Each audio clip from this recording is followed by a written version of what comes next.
Ko'pchilik yoshlarimiz orasida hozirda jinsiy aloqada bo'lgan muammolar ko'p ko'p uchrab turadi bizda. Shulardan biri hozir ayollar tomonidan jinsiy aloqani xohishni pasayishi, yo'qsa umuman jinsiy aloqaga moyillik kamayishi, yo'qsa jinsiy aloqani umuman xohlamasligi, yo'qsa jinsiy aloqadan qo'rqish, jinsiy aloqa ular uchun katta bir fojiadek tuyulishi. Bu fanda ko'proq vaginizm bemorlarimiz vaginizm kasalligiga uchrashadi. Vaginizm kasalligi bilan boshqa jinsiy kasalliklarning farqi jinsiy xohish yo'qolishi, demak bu gormonlarning yo tuxumdonlarda bo'layotgan o'zgarishlar.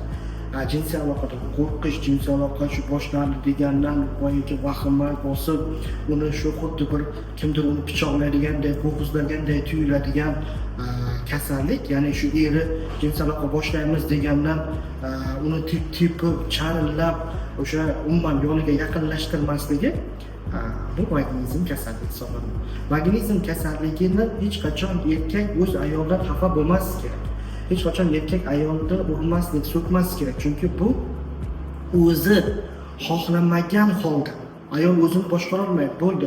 Siz bilan gaplashadi, ovqatlanadi, farzand masalasi, oila masalasi rejalarini tuzadi, lekin jinsiy aloqa boshlandi deganda bunda shu ruhiy qattiq azoblar boshlanadi.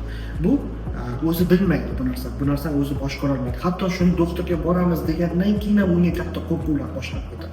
Shuning uchun uni to'g'ri ruhiyatini to'g'ri qilish kerak. Men bilan jinsiy aloqa qilsang ketasan, yo ajralasan, unday qilish, bunday qilish degan gaplarni ortiqcha gapirmas kerak. Chunki bu uning ruhiyati buzilgan, ya'ni jinsiy ruhiyati buzilgan. Buni ko'pchilik bemorlarimiz psixologga boradi, yoki ginekologga boradi, yana kimlargadir. Bu aslida psixolog bilan ginekologlarning ishi emas. Psixologlar buni albatta bemor bilan o'tirib, o'sha mutaxassis sifatida albatta uni kamchiliklarini gaplashib, ularda qo'rquv yo'qligini, shu jinsiy aloqa qo'rquv yo'qligini ularda isbotlab berish kerak. Ya'ni ularda mana shu og'riqlarni kamaytirib, muolajalarni o'tkazib, o'sha ma'lum bir ular bilan gaplashish kerak ko'proq. Shunda ularni mana shu vaginizm kasalligini yengish mumkin. Hozir bizning klinikalarimizda mana shu vaginizm bilan uchragan bemorlarimizni biz yuzlab bemorlarimizga yordam berdik. Ya'ni vaginizm kasalligining hammasini to'liq bartaraf qildik. Bu yillar, oylar cho'ziladigan davom muolajasi emas.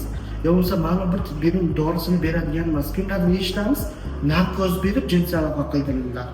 Endi bir umr narkoz berib jinsiy aloqa qildirib bo'lmaydi. Bu esa bemorda o'sha jinsiy aloqadan qo'rquvini yo'qotib, jinsiy aloqa o'sha yo'qlik, og'riq yo'qligini, qo'rquv yo'qligini, jinsiy aloqa oddiy bir tabiiy bir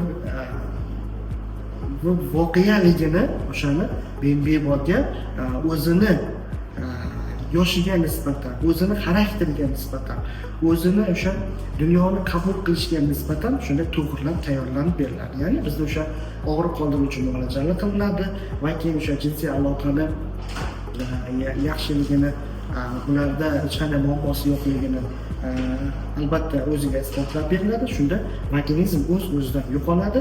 Bemorlarimizda o'sha 4-5 kun yo 1 hafta ichida bu kasallikdan qutulib normal jinsiy hayotga qaytishadi.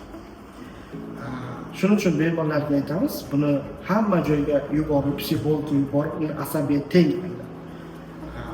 Uni yaxshi o'zini mutaxassislarga olib kelinglar, o'zini ko'rsatinglar va keyin vaginizmdan o'sha xoli bo'lishga yordam beringlar.